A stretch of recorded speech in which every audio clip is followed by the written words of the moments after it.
Welcome into Drew's Daily Diamond for Monday, June 17th. I am Drew Martin, breaking down the slate of games, all the games with overnight lines we are hitting on this video. Guys, let me know in the comments below what your MLB picks are for today, where you agree, where you disagree. All is welcome. It helps out the algorithm, growing the show. Hey, if you're liking the content, please smash that like button as we head to Philadelphia for the first game on the slate. Top of the card here, San Diego Padres visiting the Philadelphia Phillies.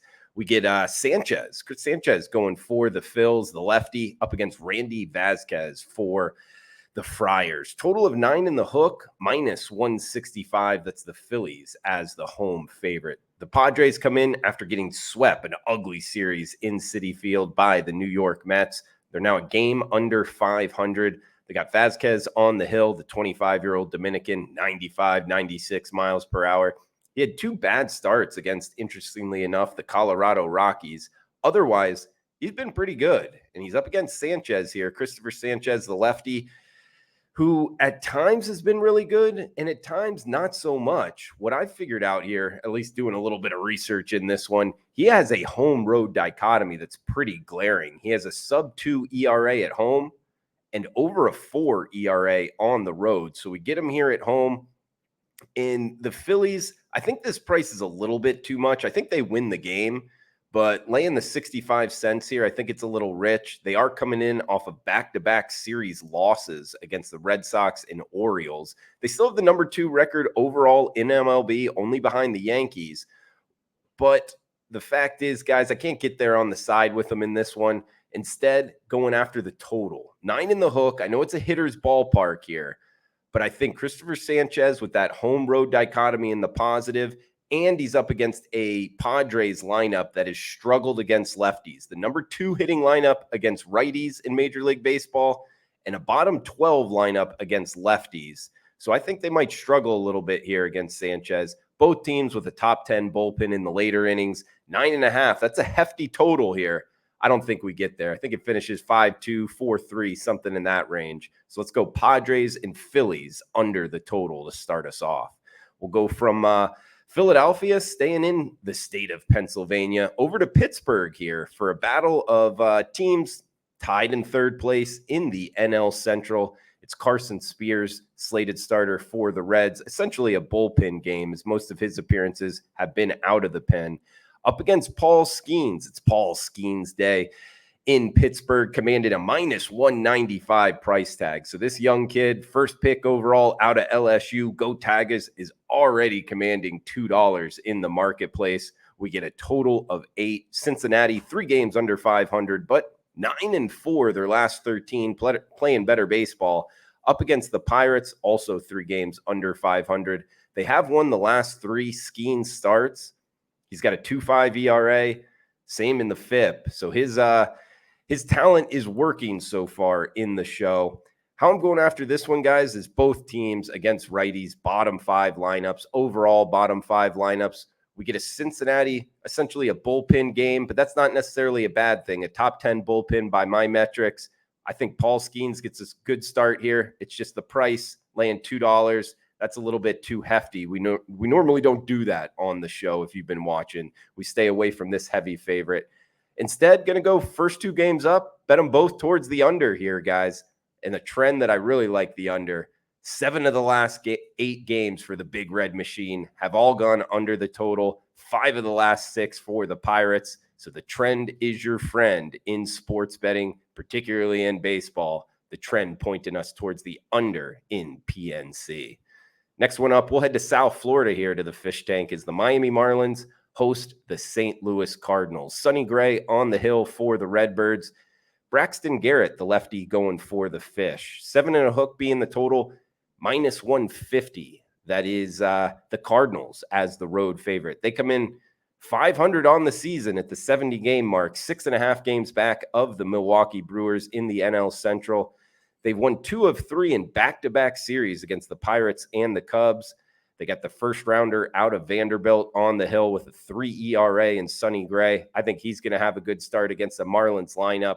Not very good. Overall, they're not very good really against lefties or righties. So I think he's going to have a good start here, guys. And up against Braxton Garrett, kind of up and down this season, more down than up. His last two starts, 11 runs, only totaling 7 innings in those two starts. I was looking towards the dog, can't get there. As a lifelong Marlins fan, this team has just lost 5 straight. I mean, they're 25 games under 500. They're 12-25 at home, 7-17 against teams 500 or better, just 2-11 their last 13. That's fade city all the way on Miami. -150 for the Cardinals here. A little bit too pricey for me, particularly because talked about the Marlins being a bad lineup, actually the worst lineup against lefties. Now, they're not facing a lefty in this. I only bring that up because the Cardinals are the second worst lineup by weighted runs created plus against southpaws. They're getting one here. So that's what's keeping me off of the 50 cents on the Cardinals as the road favorite. Instead, I think Sonny Gray gets a lengthy start, a good start, and seeing his strikeout prop is what I have circled. So going into the overnight market, it's not up just yet, but kind of breaking this game down from all angles. The Cardinals bullpen has struggled a little bit. I think they're going to ride Sonny Gray. So when this strikeout prop comes up, I'm going to bet it on the over for Sonny Gray, the Cardinals starter, against the Fish lineup that really hasn't hit anybody all season long. So that's the way we'll go after this one. Cardinals and Marlins, Sonny Gray, his strikeout prop to the over. 7:07 Eastern for our next matchup, Boston Red Sox, Toronto Blue Jays. Yasiel Kikuchi going for the Jays, Nick Pivetta for the Sox. Sox come in off of Sunday night baseball with travel. That's kind of a fade spot. And they were just going up against the Yankees. Red Sox, Yankees, looking to fade the Red Sox after that. Unfortunately, I personally was on the Yankees in that one. And Boston won the game. They've won 2 straight now. They've won 4 of their last 5. They got Pivetta on the hill, under a 4 ERA and FIP. He had bad starts against the Atlanta Braves, the Philadelphia Phillies, and the Milwaukee Brewers, 3 of the better lineups he's faced. He's been good against everybody else. Toronto's starting to play a little bit better ball, though, guys, and I'm taking notice. They're now just a game under 500 after that rough start. They've won 2 straight. They've won 7 of 11. They've won the last 2 times Kikuchi's taken the hill, and that was against the Orioles and the first-place Milwaukee Brewers. So with those 2 solid starts, he's now got a 3.2 ERA and FIP. I like Kikuchi on the hill. So, hey, let's go with the Jays in the schedule spot fade of the Boston Red Sox. That puts us on Toronto -120 in Rogers Center, north of the border. 7:20 Eastern start for our next matchup. Heading to the ATL here, Cobb County, Georgia, with the Atlanta Braves hosting the Detroit Tigers. Tigers going with Reese Olson on the hill. Max Fried, the lefty, going for the Bravos.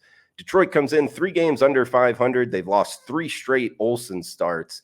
I'm not looking to bet on Detroit in this matchup. The 24-year-old drafted out of high school, already in the show. He had a hot start to the season, but his ERA already flirting with the 4 number here. And that's really because his last 3 starts, he's given up 17 earned runs, 28 hits his last 3 times out.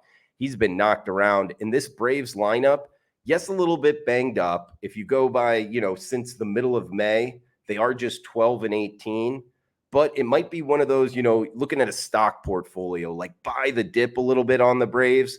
That might be kind of the consensus with the way to go with Atlanta here over the next week. They've won 3 of 4, so maybe starting to play a little bit better baseball. The only thing is, I think the market's already onto it, really, because Max Fried's on the hill, commanded $2 here, -200 favorite, total of 8 in this one. They are 7 games over 500. In Max Fried, he has a 3.2 ERA. He only went 5 innings his last time out. So I actually think the Braves are going to ride him. Their bullpen has kind of been a mess of late. And he had 13 strikeouts 2 starts ago against the Red Sox. I think he's going to rack up the strikeouts again, guys. Looking at the overnight market, this strikeout prop is actually up 5.5, juice towards the over. I like the over. So let's call it 6 with a little bit more even money. We'll take that 6, bet it over Max Fried strikeout prop and the Tigers and the Braves. Moving down the list here, 8 o'clock Eastern hour, 5 o'clock Pacific, as we got the New York Mets and the Texas Rangers. John Gray going for the defending World Series champion Texas Rangers. David Peterson, the lefty, going for the Metropolitans. Mets come in 33-37. They've won 5 straight games, playing really good baseball. They're a game over 500 on the road. For whatever reason, when they've gone on the highway, they've been winning some games.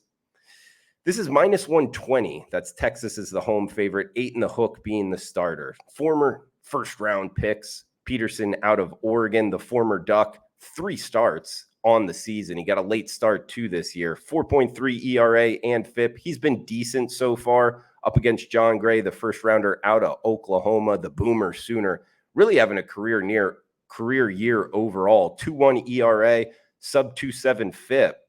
But he only went 3 innings last time out. And, he had that break, only 2 starts since then. I don't know that he's going to last all that long. I wouldn't be surprised if he has a pitch count on him. In Texas, the Rangers, they just lost 3 straight, getting swept at Seattle. Now returning home, 8.5 games back of Seattle there in the AL West. This is a team that struggled against lefties. The lineup hasn't been the same as last season, and they've been ice cold of late. Bullpen's been a mess. For whatever reason, they are not playing the same that they have last year. And the Mets winning 5 straight. I think we ride the hot hand here. I think Peterson has a decent start.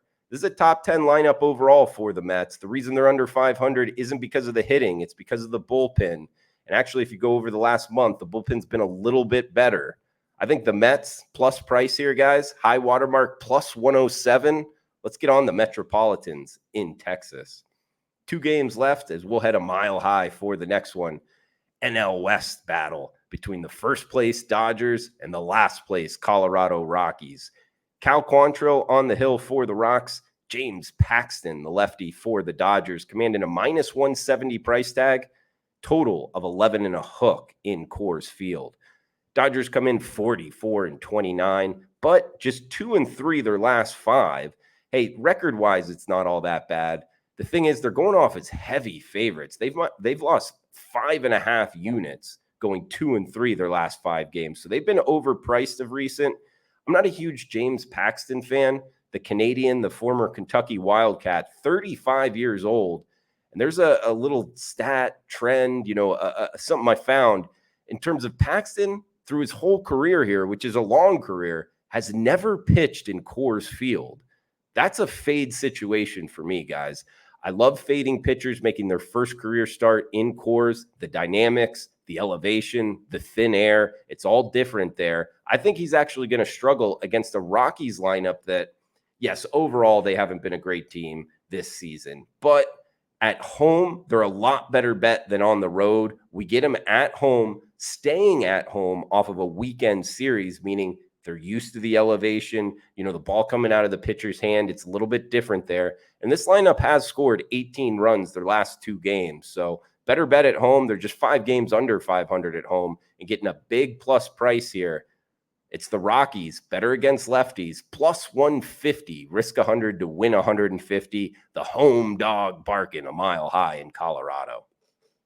We got 1 game left here, guys. Do want to give a reminder. It helps out the algorithm if you comment below where you're watching from, your MLB picks.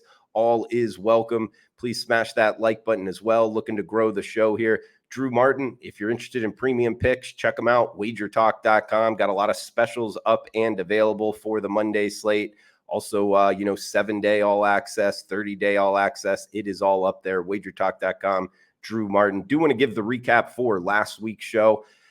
Didn't give the recap on Thursday and obviously Friday's show. Thursday was ugly, guys. We lost them all, actually. But the thing is, we bounced back on Friday, 5-1 plus 4.17 units. Last week overall, it was a great one. We won 4 of the 5 days, 20-13 overall, plus 6.57 units. So, hey, if you've been riding with us, thanks for tuning in, and hopefully another profitable show coming to you for Monday. All right, guys, last game on the card, Southern California. First place Milwaukee Brewers up against the LA Angels. Jose Soriano on the hill for the Halos. Carlos Rodriguez, the starter for the Milwaukee Brewers. Brewers come in 13 games over 500, plus 10 units betting-wise on the season. They've been a great bet. They got Carlos Rodriguez on the hill here. First off, it's a pick'em price tag, minus 105 on each side at the 1 a.m. Eastern hour, 11 p.m. Mountain West. That's the time zone I'm talking from.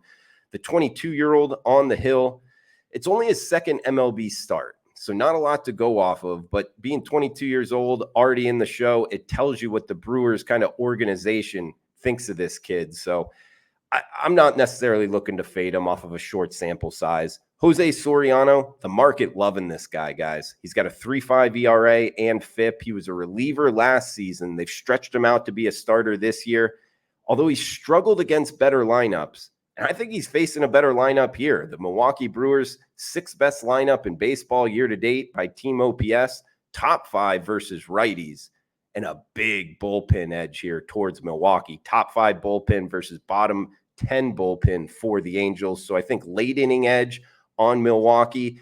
Last thing here, LA just 28-43, or I should say Anaheim, 11-23 at home. Man, when they've been playing at home, they've been a great fade. We're going to look to fade them here with the first place Milwaukee Brewers, minus 105. Pick the winner. We're picking the Brewers, guys. So in recap, we are on the Brewers pick'em price tag on the late night slate. Also, the Colorado Rockies, a barking dog in Coors Field, plus 150. We're on the Mets, plus 107 with the dog barking in Arlington. We got the Atlanta Braves starter, Max Fried, over 6 strikeouts. We got the Toronto Blue Jays, minus 120 over the Boston Red Sox. We get the St. Louis Cardinals starter, Sonny Gray, over his strikeout prop. That's not out yet, but that's what I got circled in that one against the Marlins. We got Cincinnati Reds and the Pittsburgh Pirates, Paul Skeens Day. We're on the under of 8 as both of those teams have trended towards the under. And lastly here in Philadelphia, the Padres and the Phillies under 9.5. So guys, that does it for the Monday show. Thanks for tuning in. Huge shout out to everybody commenting on the show. Smash that like button. Let's have a profitable Monday. We'll be back for Tuesday's show. Stay tuned. Cash those tickets.